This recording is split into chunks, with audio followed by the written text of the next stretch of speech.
everyone, my name is Punit and welcome to our YouTube channel Commerce Classes by Anup sir. So आपने YouTube channel पे देखा होगा कि हम कर रहे थे बेसिक अकाउंटिंग टर्म कि जब हम अकाउंटिंग को करना स्टार्ट करते हैं या अकाउंट्स को प्रिपेयर करते हैं उससे पहले हमें कुछ टर्मिनोलॉजी की नॉलेज होनी चाहिए, क्योंकि अगर हमें टर्मिनोलॉजी की नॉलेज नहीं है, अगर हमें वर्ड का ही मतलब नहीं पता तो हम अकाउंट्स को अच्छे से मेंटेन नहीं कर सकते। तो हमने 10 टर्म्स को प्रीवियस लेक्चर में किया है। अगर आप हमारे चैनल पे नए हो तो आप प्रीवियस लेक्चर देख सकते हो, उसके अंदर हमने 10 टर्म्स को रीड आउट किया है। एंड अगर नहीं हो तो आप चैनल को सब्सक्राइब भी कर दीजिए ताकि आपको नोटिफिकेशन मिलती रहे एंड आप अपनी नॉलेज को इंक्रीज कर सके। सो आज हम बेसिकली बात करेंगे कि नेक्स्ट 10 टर्म्स की कि अकाउंटिंग में और क्या क्या टर्म्स होती है। Okay, so let's start. First term is that income. Income क्या होती है? अब बेसिकली कंफ्यूजन आता है कि जो इनकम और रिवेन्यू होती है वो सेम होता है, बट सेम नहीं होता। इनकम डिफरेंट होती है एंड रिवेन्यू डिफरेंट होता है। अगर हम इनकम की बात करें, इनकम क्या होती है? इनकम होती है कि जो भी हमने सरप्लस अमाउंट को रिसीव किया है दैट इज इनकम। तो हम बात करते हैं इनकम के कि इनकम हमें कैसे पता चलेगा या कैसे कैलकुलेट होगी। तो अब मैं बताती हूँ आपको एक फॉर्मूले के थ्रू। लाइक हम क्या करते हैं, रिवेन्यू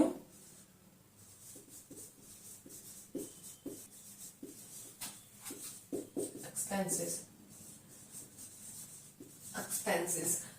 अब ये फॉर्मूला बन जाता है हमारा कि हमारे पास जितनी भी रिवेन्यू में से अगर हम एक्सपेंस को लेस कर देते हैं तो हमारे पास रिमेनिंग क्या आती है? इनकम आती है।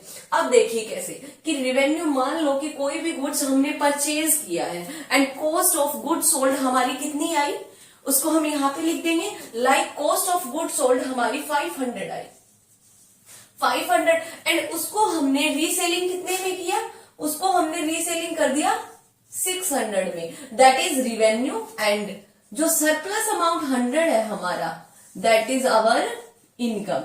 ये क्या हो जाती है? हमारी income. And that is revenue कि हमने गुड्स को कितने में सेल आउट किया है, दैट इज रिवेन्यू। एंड जो भी हमारी कॉस्ट आई है, उसको मैन्युफैक्चर करने में या फिर परचेज करने में, रॉ मटेरियल को परचेज करने में, एनीथिंग कॉस्ट जो भी आई है हमारी, वो क्या हो जाता है? हमारा एक्सपेंस हो जाता है। तो ये बेसिकली टर्म थी हमारी इनकम की। नेक्स्ट हम बात करते हैं प्रॉफिट की। अब डिस्कशन करते हैं कि प्रॉफिट क्या होता है एंड हम प्रॉफिट को कैलकुलेट कैसे कर सकते हैं। अब प्रॉफिट की बात करें तो प्रॉफिट होता है जब हमारा टोटल रिवेन्यू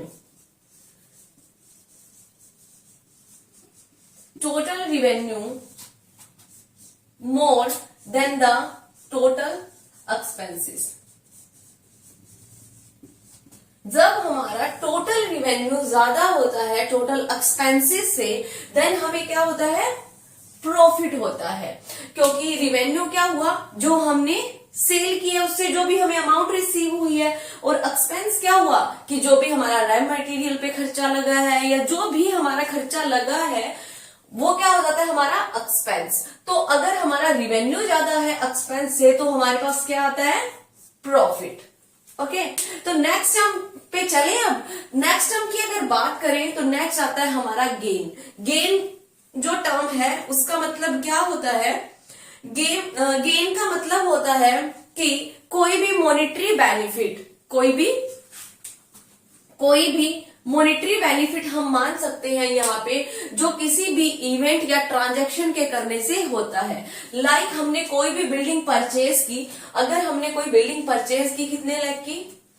12 लाख की परचेज की, हमने 12 लाख की परचेज की एंड हमने वो बिल्डिंग 14,000 की सेल कर दी, 14 लाख की सेल कर दी। अगर 14 लाख की सेल कर दी तो जो हमारा गेन हुआ वो कितना हुआ? 2 लाख, दैट इज गेन। ये हमारा किस में आ जाता है?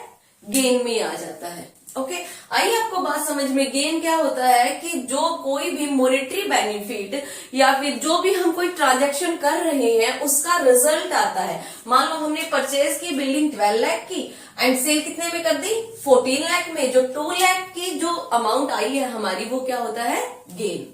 अब बात करते हैं हम लॉस की। लॉस का मतलब क्या होगा, अब प्रॉफिट का अपोजिट क्या होगा हमारा लॉस होगा। तो अगर हमारा टोटल रिवेन्यू कम होता है और टोटल एक्सपेंस हमारा ज्यादा होता है, एक्सपेंस हमारा ज्यादा होता है। मान लीजिए हमारा टोटल एक्सपेंस आया 600 एंड टोटल रिवेन्यू कितना आया हमारा 400। कोई भी गुड्स है वो हमने उसको बनाने के लिए या मैन्युफैक्चर करने के लिए हमारे 600 की कॉस्ट आई है एंड सेल आउट कितने में हुआ 400 में। तो जो हमारा 200 की अमाउंट है दैट इज लॉस। ओके, ये हमारे कौन सी टर्म में आ जाएगा लॉस की टर्म में आ जाएगा। नेक्स्ट हम बात करते हैं परचेज की। परचेज का मतलब क्या हुआ, हम अकाउंटिंग की लैंग्वेज में परचेज का जो यूज करते हैं वो गुड्स के लिए करते हैं इन अ बिजनेस डीलिंग में। अब परचेज का जो यूज करते हैं हम 2 कंसर्न से कर सकते हैं। मैन्युफैक्चरिंग कंसर्न से क्या मानते हैं एंड ट्रेडिंग कंसर्न से क्या मानते हैं। मैन्युफैक्चरिंग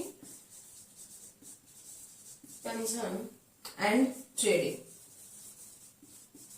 है मैन्युफैक्चरिंग कंसर्न की। मैन्युफैक्चरिंग कंसर्न के अकॉर्डिंग अगर हम कोई भी गुड्स परचेज करते हैं तो वो हम परचेज करते हैं या तो रॉ मटेरियल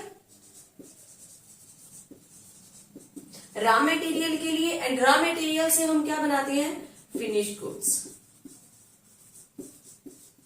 ओके, एंड अगर ट्रेडिंग कंसर्न के लिए हम परचेज का यूज कर रहे हैं, इसका मतलब है कि जो भी गुड्स हम परचेज कर रहे हैं वो हम रीसेलिंग पर्पस के लिए कर रहे हैं, रीसेल पर्पस के लिए परचेज कर रहे हैं।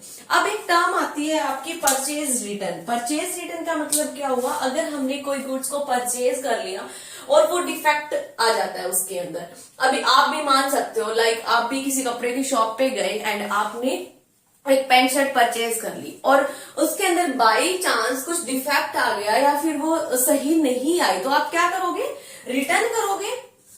ओके, रिटर्न करोगे। तो ऐसे ही हमारा जो गुड्स है वो भी रिटर्न कर दिया जाता है and that is purchase return. अब परचेज रिटर्न को हम दूसरा क्या नाम ले सकते हैं, रिटर्न आउटवर्ड। ये आपको ध्यान रखना है कि हम परचेज रिटर्न को रिटर्न आउटवर्ड भी बोलते हैं। नेक्स्ट टर्म पे हम चलते हैं सेल पे।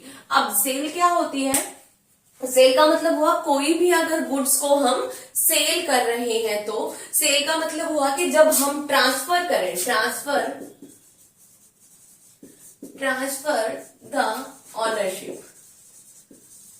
क्योंकि अगर हम कोई भी गुड्स को सेल करते हैं तो इट मीन्स क्या हुआ कि हम जो गुड्स है उसकी ओनरशिप बायर को ट्रांसफर कर रहे हैं। Okay, that is cell.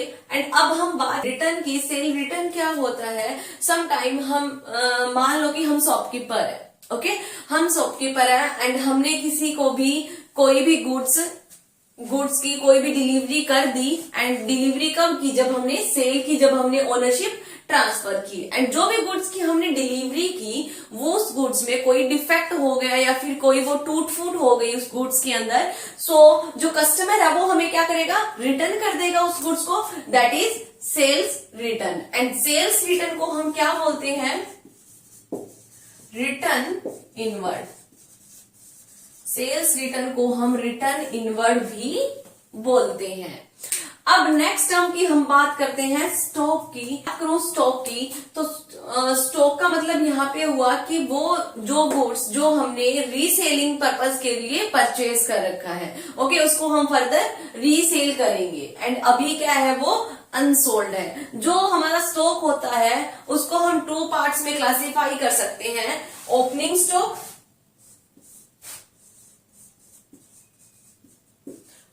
Stock, and closing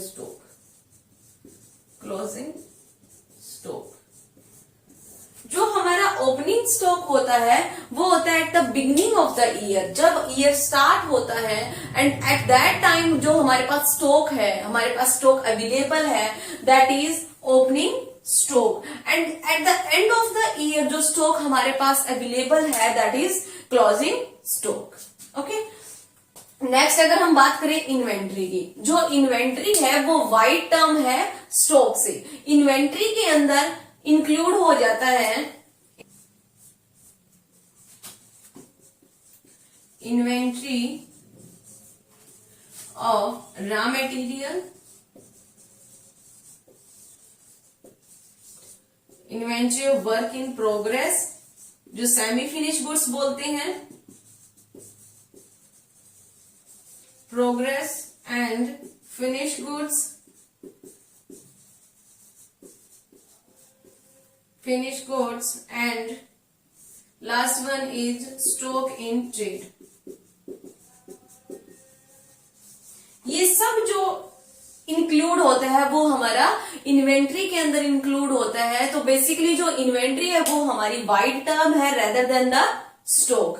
okay, जो रॉ मटेरियल है, रॉ मटेरियल का आपको पता है जो भी हमारा कच्चा माल होता है जिसके थ्रू हम कोई भी गुड्स को बनाते हैं या मैन्युफैक्चरिंग करते हैं। वर्क इन प्रोग्रेस जो सेमी फिनिश गुड्स होता है फिनिश होने से पहले का, फिनिश गुड्स जो प्रिपेयर हो जाता है फॉर द रीसेलिंग के लिए। एंड स्टॉक इन ट्रेड का मतलब क्या हुआ, मैंने आपको यहाँ पे बताया कि स्टॉक इन ट्रेड का मतलब होता है कि जो हमने परचेज किया है फॉर द रीसेलिंग पर्पस के लिए। ओके, ये हमारा आ जाता है फिर इन्वेंट्री के अंदर। अब हम बात करते हैं ट्रेड रिसीवेबल की एंड ट्रेड पेबल की। ट्रेड रिसीवेबल क्या होता है, ट्रेड रिसीवेबल के अंदर इंक्लूड होते हैं for example debtor and bill receivable. अब क्या होते हैं डेटर्स को, यहाँ पे डेटर्स होते हैं जिनको गुड्स हमने क्रेडिट पर सेल कर रखी है। अब मान लो कि हमने सेलिंग करनी है और जब हम क्रेडिट पे सेल कर देते हैं तो वो हमारे लिए क्या बन जाते हैं, डेटर बन जाते हैं। एंड अगर हम बिल रिसीवेबल की बात करें तो जैसा कि हमने बिल ऑफ एक्सचेंज ज़ेप्टर में किया था एंड आप प्रीवियस लेक्चर देख भी सकते हैं, हमने पूरी वीडियो बना रखी है बिल ऑफ एक्सचेंज पे, तो वहां से आपको समझ में आ जाएगा कि बिल रिसीवेबल क्या होता है। ओके, अब हम बात करते हैं ट्रेड पेबल की। ट्रेड पेबल की एग्जांपल क्या रहेंगे यहाँ पे, क्रेडिटर एंड बिल पेबल। अब क्रेडिटर कौन होते हैं, यहाँ पे क्या हुआ, जिनको हमने क्रेडिट पे सेल कर रखा है। एंड क्रेडिटर होते हैं जिनसे हमने क्रेडिट में परचेज कर रखा है, that is creditor. And bills payable वो पर्सन जिसको अमाउंट पे करनी है, दैट इज उसको हम क्या बोलेंगे, बिल्स पेबल, कि वो पर्सन आपकी अमाउंट को क्या करेगा, पे करेगा। Okay, so this is all about the basic accounting terms of accounting. And अगर आपको कोई भी प्रॉब्लम हो इन टर्म्स में तो आप कमेंट करके पूछ सकते हैं हमसे। And please like, share and subscribe my YouTube channel. Thank you.